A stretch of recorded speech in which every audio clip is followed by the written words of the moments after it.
Good afternoon to all of you. Thank you for being here and for listening to these two papers on early Adventist pioneer trauma. My paper is based upon a few chapters of my biography of George Butler.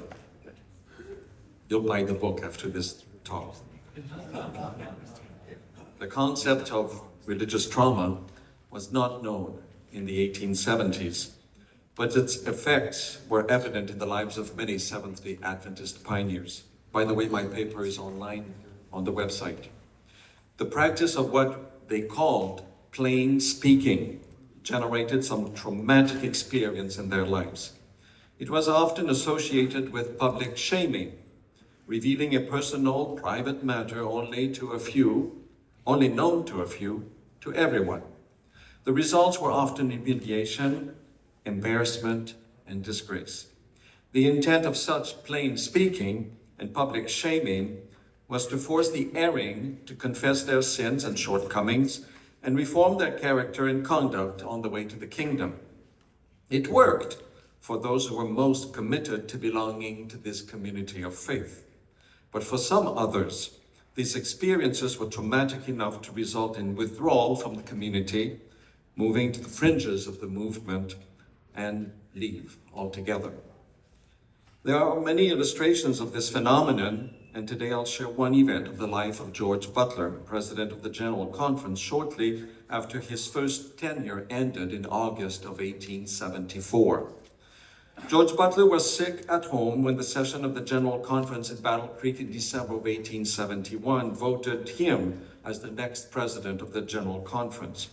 James White had been president for the last 4 years, and as well as president of the Review and Herald Publishing Association since its inception, which was by far the most demanding of all his responsibilities. By then, he had had a couple strokes. Many colleagues, and especially his wife Ellen, agreed that it was necessary for James to get some rest and relinquish some of his many responsibilities. Butler had been president of the Iowa Conference for a few years. His parents and other siblings had been Millerites, believers in the 1840s, and were among the first ones to accept Joseph Bates' interpretation of the delay of the Second Coming after 1844. In 1850, they joined the group of Sabbatarian Adventist believers in Vermont. James and Ellen White, along with John Andrews and many others, visited their home in Waterbury, Vermont. While his Adventist credentials were solid, Butler's personal confidence in his abilities to lead any sections of the church was different. He had not always been a believer. In his youth, the fanaticism he observed among former Millerites led him to question the relevance of the Christian faith.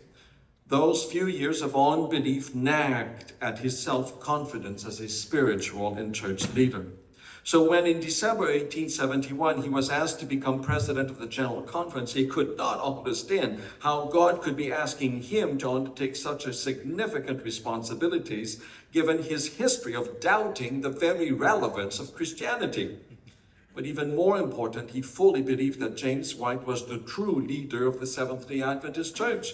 His wife Ellen had said as much in her testimonies even as recently of mid-December 1871, a week earlier, during a visit in northern Vermont. If according to the spirit of prophecy, James White was the appointed leader of this movement, as Moses had been to the people of Israel, how could the church appoint someone else, one who had been a doubter and unbeliever in his youth?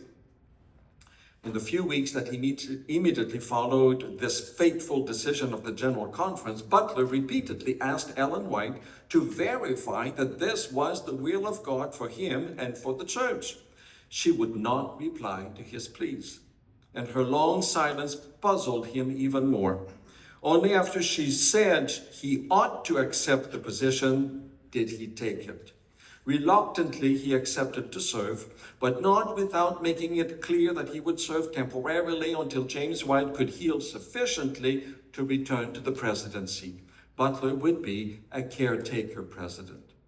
Within this context, Butler did his very best to lead the growing church and make the right decisions, but his lack of self-confidence constantly prevented him from asserting his leadership, sensing his inability in this role.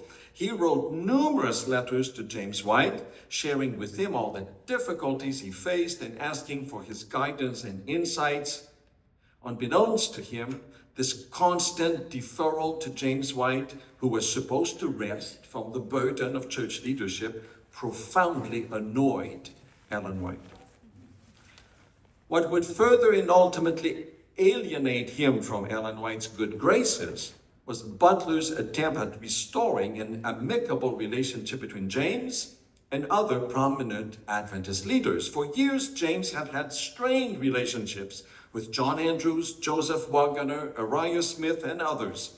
James' temperament and autocratic ways of exercising his authority had caused much harm among these leaders who came to distrust him. Butler knew all this too well, and for the sake of unity sought to heal the wounds of this division. His attempt was simple. Based on Ellen White's testimony that James had been appointed by God to be the chosen leader of the church, and acknowledged James had an autocratic personality, Butler developed a theory of leadership specially designed to solidify James' position.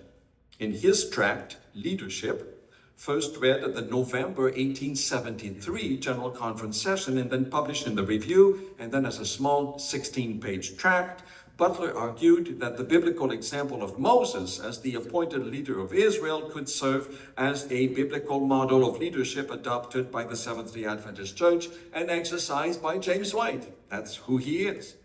If this model were to be accepted, other leaders could sensibly and humbly defer to James White the appropriate level of authority, without sensing the need of constantly challenging his leadership and his decisions. Well, the immediate effect of Butler's tract was most positive, and it was endorsed by the session. It also had the effect of almost immediately attenuating the hard feelings between James White and Andrews, Smith, Waggoner, and others. Deferring to James as the sole divinely appointed leader of the church in a manner like Moses had been, calmed the stormy sea of politics in the church. Let him have his own way. But not for long. Within a few weeks, James White realized that what Butler had done was tantamount to making James the de facto sole leader of the church, the Pope of Adventism, and consequently piling on him even more responsibility as more subordinate church leaders deferred more and more to him for all kinds of small decisions. White initially agreed to the tone and the desired outcome of the leadership tract, just peace in the church. James and Ellen White later came to realize the harm it had caused. And even more damaging was Walcott Littlejohn's belligerent critique of the tract. Littlejohn refused to accept the ideas promoted in the tract and went so far as to threaten to leave the denomination if they were not repealed at the next General Conference session.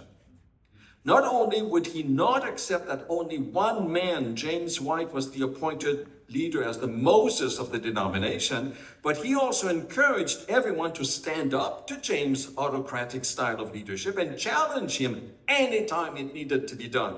So forget about peace.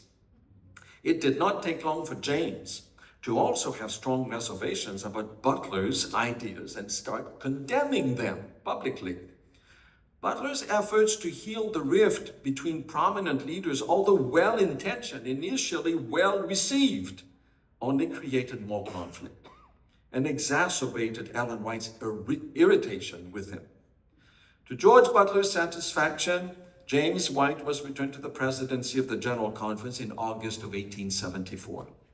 Holding no grudge against anyone, Butler returned to his home in Iowa. He had never moved to Battle Creek to do more church planting, and in time was re-elected as president of the Iowa Conference. The future would have been reasonably good for Butler, and his relationship with James and Ellen White would have continued to be amicable if Ellen had not precipitated a major rift between them after sending him a scathing rebuke in a testimony. Before proceeding, I think it's essential to acknowledge that most early Adventist pioneers recognized and appreciated Ellen White's influence and prophetic ministry among them. They believed in her supernatural gift of prophecy and in God's influence in her written testimonies. They believed that. Her inspiration placed her in a special place within the leadership of the movement.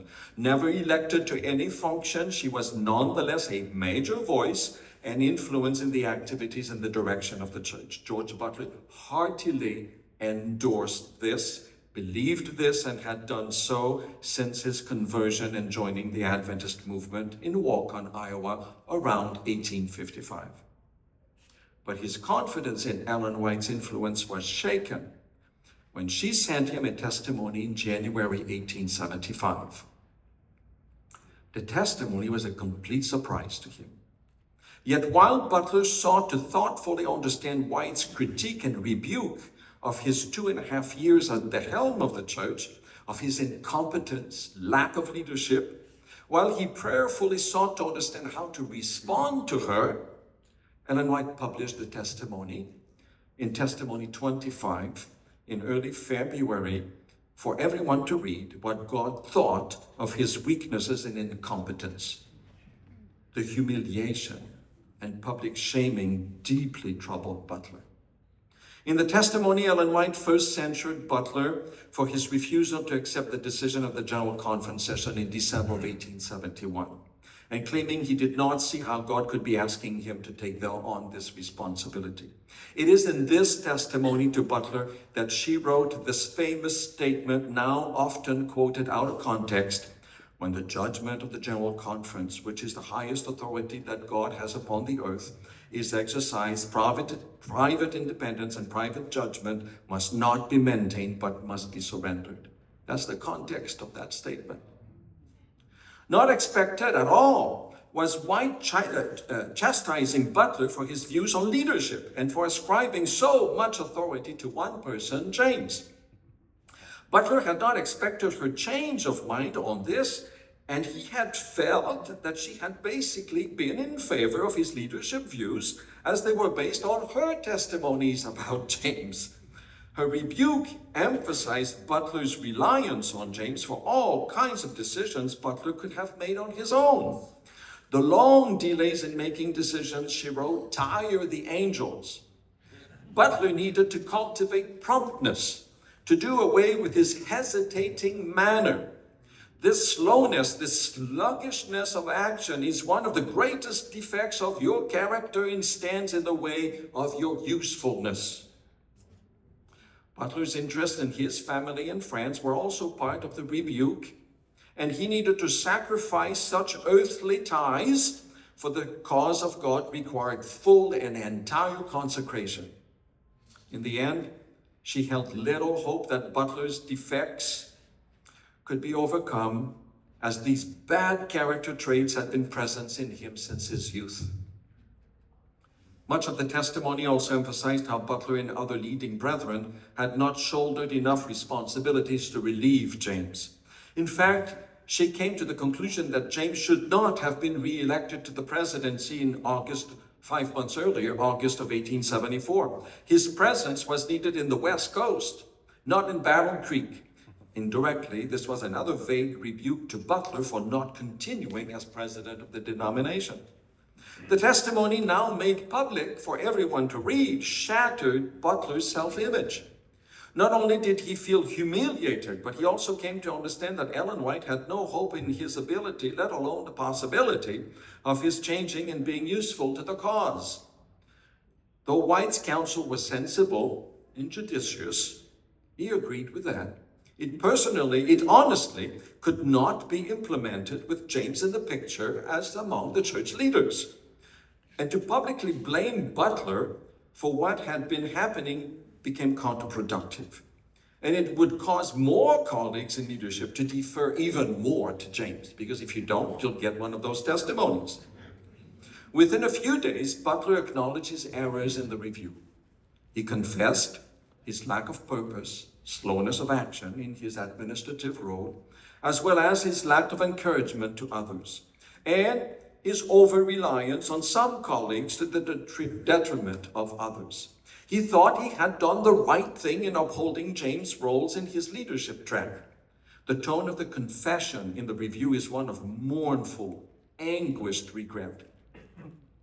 A few weeks later, a broken butler admitted in a letter to James White that he felt no longer fit to hold any positions of responsibilities and wished to work in a field where he would be out of any other man's way.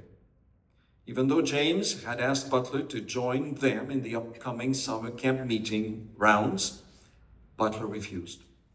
For weeks, James had already also referred to Butler's inefficiency in every church meeting he attended. Being with them at these camp meetings would only bring up more further conflicts, alienation between them.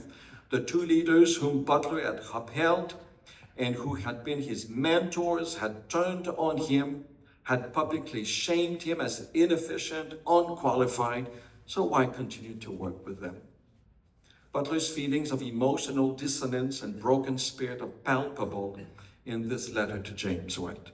But his frankness borders on anger and resentment. Quote, "I never saw a man more pleasant to labor with and be with than you when you are pleased with a person. But woe to the man when you get after him.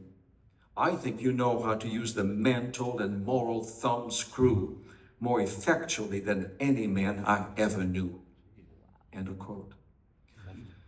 Butler's decision not to attend camp meetings, not even the one in Iowa, his own field, and lend his support to James and Ellen White greatly displeased them. Butler's complete retreat from association with James sent shockwave throughout the church. And it appears that many people may have sided with Butler, given him even their support. James White, who did not want to be considered the sole leader of the church, nonetheless valued acceptance and submission to his leadership. And for Butler to completely refuse to be associated with White in the upcoming camp meeting season cast a shadow of doubt and suspicion over White's leadership role again. Unconsciously and unexpectedly, Butler's underlying ideas in his leadership tract were confirmed. James and Ellen White were in charge of the church. All others needed to defer to them and in humility submit themselves to them, irrespective of feelings or rebukes.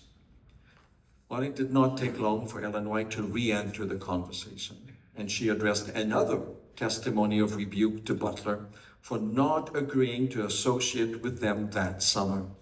Her letter reveals much about the complexity of the human relationships between the Whites and other church leaders.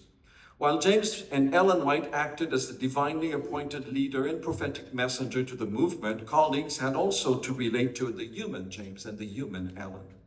A James who was often harsh and oppressive toward his colleagues, and an Ellen who was also could become severe and stern without any forewarning and made personal matters public, immediately humiliating and shaming the recipients of her testimonies. It was not easy to relate to them as friends and mentors, only to receive harsh, unexpected public denunciations of their personal faults and character weaknesses. It is no wonder that relationships became frayed and full of suspicion. In Ellen White's view, the invariable solution to such feelings of alienation and disrupted relationships was for the recipients of her testimonies to humble themselves and make public confessions of their wrongs. To do so was believed to be evidence of God's Spirit at work in their hearts and of genuine conversion. To object to or resist making such confessions was to yield to Satan's suggestions. At this point, two major factors came into play in resolving the tension. One factor was the level of loyalty a person felt toward the church and the respect they had for James and Ellen White. The second factor was the level of acknowledgement and acceptance one had toward Ellen White's prophetic ministry, despite her obvious imperfect humanity. If one had any doubts or second thoughts about either of these two factors, a drifting away from the institution was likely to occur. In this case, Butler's refusal to participate in the camp meetings that summer of 1875 was interpreted by Ellen White as a rejection of James' leadership and a rejection of, or at least casting doubt upon, her prophetic ministry. From Butler's perspective, however, these were not accurate outcomes of his experience. He valued them as God's appointed leaders, but they were human and imperfect, and with their own defects and mistakes. No amount of confidence in their divine appointment or inspiration could transform them into perfect human beings. The religious trauma that George Butler experienced in 1875 stayed with him for the rest of his life. It reappeared again in a different form in 1886 and almost caused his death from burnout in December of 1888. That's the whole 1888 General Conference session, the law in Galatians and all of that. And the trauma continued to plague his self-confidence until his final days, because he had a nagging suspicion that the woman he revered the most after his wife, his spiritual mentor, did not truly believe he was a converted man. He died in 1918 with the feeling that he had never been able to convince Ellen White of the genuineness of his devotion to her. Thank you.